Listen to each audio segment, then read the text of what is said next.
guys, it's Eleanor and welcome back to my channel. Today we're going to be talking here about how to grow long natural hair, or how to grow long healthy naturally curly hair. Now when I started my natural hair journey, I was living in Japan, and that was in 2013, that's right. And at the time I didn't really know anything about curly hair because, well, I was living in a country where, you know, people didn't really have a lot of knowledge about curly hair. You know, Japanese people mostly have straight hair. So that's when I turned to the internet for advice and tips on how to take care of my curls, because they were really damaged and it was so short and it really wasn't in a good state at all. So by starting to follow a whole bunch of different bloggers and other YouTubers, I came across certain tips and tricks that worked for me. Now, if you look on YouTube, there are a whole bunch of other videos and blogs and websites that you can follow for advice on how to grow curly hair, but I'm going to be sharing the ones that worked for me. So the first thing that I would recommend is making sure that you have a clean scalp and clean hair. So whether you wash your hair once a week or twice a week, I wouldn't really recommend that you go longer than a week and a half to 2 weeks, because that's when the pores and the follicles on your scalp start to get product buildup, you know, especially if you're a heavy product user. But what you want to do is make sure that you keep your scalp clean, because if your pores are open and not clogged full of product, it means your hair can actually grow. It means there's space for your hair to actually, you know, come through the follicle and to grow. So if your scalp is dirty, you've got product buildup, it's not a healthy environment to grow. I mean, if you think about it, you wash your face every day, and your scalp is an extension of the skin on your face. Yeah, you know, you wash your face every day, so why wouldn't you want to make sure that you keep your scalp clean? It's exactly the same principle. So make sure that you keep your scalp and your hair clean. And when you wash your hair, try to use a gentle sulfate-free shampoo. A lot of shampoos out there on the market are full of all sorts of sulfates and phthalates and just some nasty ingredients that I wouldn't want to put anywhere near me, or near my child's hair, or near my husband's hair. It's just not healthy. So try and be gentle with your hair, be gentle with your scalp. If you want to use a conditioner like a co-wash, that's also good. But having said that, even if you do regularly use a co-wash, make sure that you do a clarifying wash every once in a while, just to make sure that everything is super clean. You're starting from a clean slate, and then you can start from there again. So tip number 2 is making sure that you deep condition, guys. Deep condition, deep condition, deep condition. Deep conditioning helped me so much when I first started out. And up until today, I still deep condition my hair at least once a week.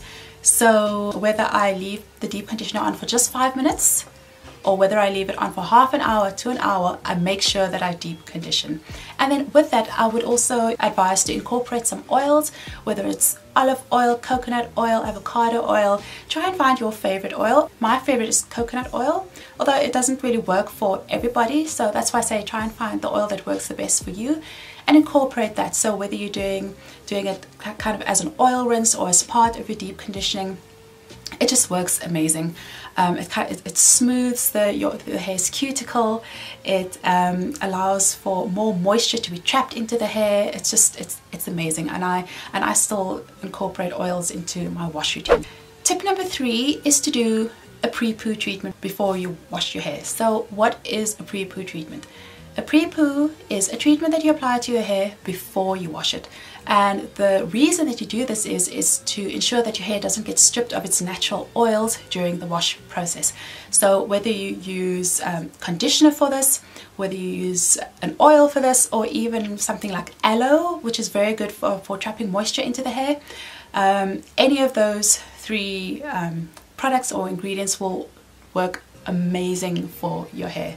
So what you can do is, before you step into the shower, divide your hair into sections and then just apply, whether it's your conditioner or your oil or the aloe, apply that to your scalp, massage it in, and then apply it to the rest of your hair as well.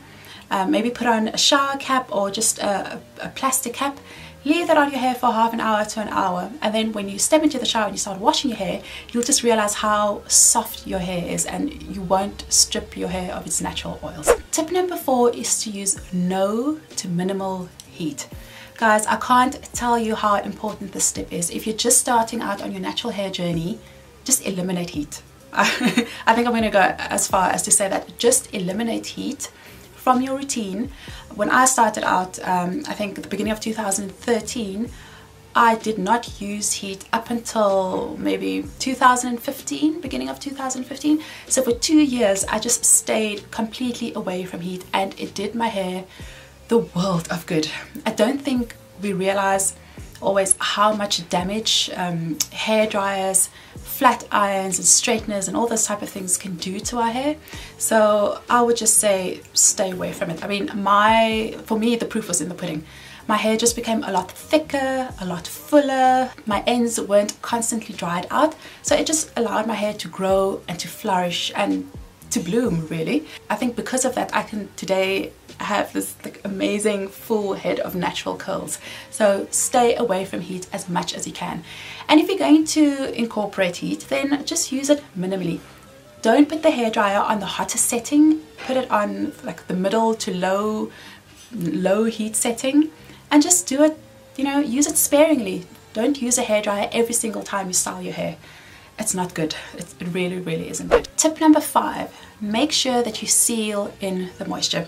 Guys, there's no point in making sure that you moisturize your hair, you use a nice leave-in conditioner, and you know, you've just washed your hair, you've deep conditioned, so it's full of moisture, but then you don't do anything to trap that moisture. So what's going to happen is by tomorrow or the next day, your hair is going to be all dried out. So what you want to do is make sure that you seal in all that moisture by using a good leave-in conditioner and an oil. Again, like whatever oil you want to use, whether that's olive, coconut, jojoba, argan oil. So using that oil or something like a shea butter, it's a lot heavier, but it does an amazing job of sealing in the moisture. And also, if you find that using oil or butter is too heavy for all your strands, just do it on the ends. You know, because your ends are the oldest parts of your hair. It dries out very quickly. I know my ends dry out extremely quickly. So what I always do is I make sure that I apply leave-in conditioner to my entire head of hair, and then I seal it in with an oil, and I concentrate the oil on the ends. So I'll start, you know, I'll start at the ends and then work my way all the way up. And that way my styles tend to last 3 to 4 days, and after that I'll decide whether I want to rewash my hair or just moisturize again, but definitely make sure that you seal your hair, especially those ends. Tip number 6 is to make sure that you sleep on a satin or silk pillowcase. So what this is going to do is it's going to make sure that you don't lose any moisture from your hair overnight. What does cotton do? Cotton robs your hair of moisture because it just sucks and absorbs all that moisture right in. So if you sleep on a satin or silk pillowcase, it's not going to do that. Alternatively, make sure that you cover your hair with a silk scarf or a satin scarf or one of those little hat bonnet things. It's really not the most attractive thing, but if it works for you, then it works for you. But whatever you do, make sure that you protect your hair at night with either satin or silk, and that really works. Tip number 7 is to get regular trims. Now, it probably sounds a bit weird. I say get a regular trim to ensure that your hair grows, but what a trim does is that if you have fairy knots and split ends, it will actually prevent the split ends from traveling further up the shaft of your hair to create more damage towards the top. So if you catch it fairly early, you know, if you have a little fairy knot over here, well, we can't really see that, but if you have a fairy knot over here and you catch it over here, it's going to prevent the damage from traveling all the way up to the rest of your hair.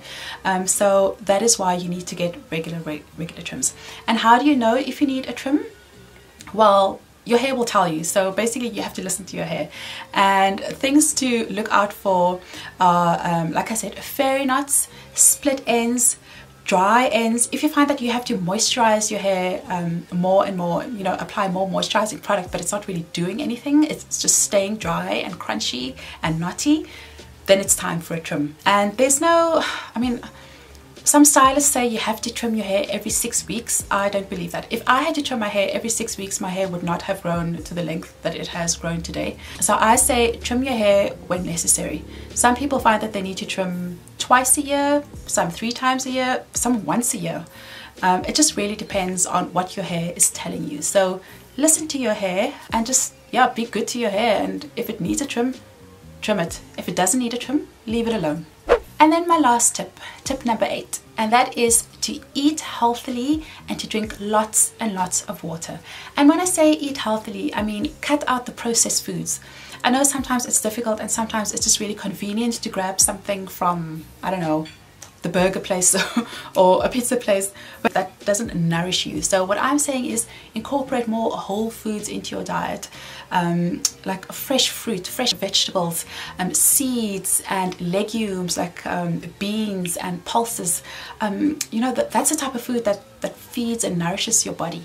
And drink lots and lots of water. Honestly, water is just so good for you. You can go onto Google now and just look up all the benefits of water. So that is just going to nourish your body from the inside. It's going to make your hair grow beautiful and long. It's going to make your skin really healthy and glowing, and it's just really good for you. So there you have it, guys, my top tips on how to grow long and healthy, naturally curly hair. I really hope that it was helpful. I hope that you learned something, and if you did find it useful, please let me know. If you're already incorporating any of these tips in your routine, also let me know. I would love to hear from you guys. Yeah, and thanks so much for watching. Please don't forget to like, comment and subscribe, and I will catch you in the next video. Thanks so much for watching. Bye.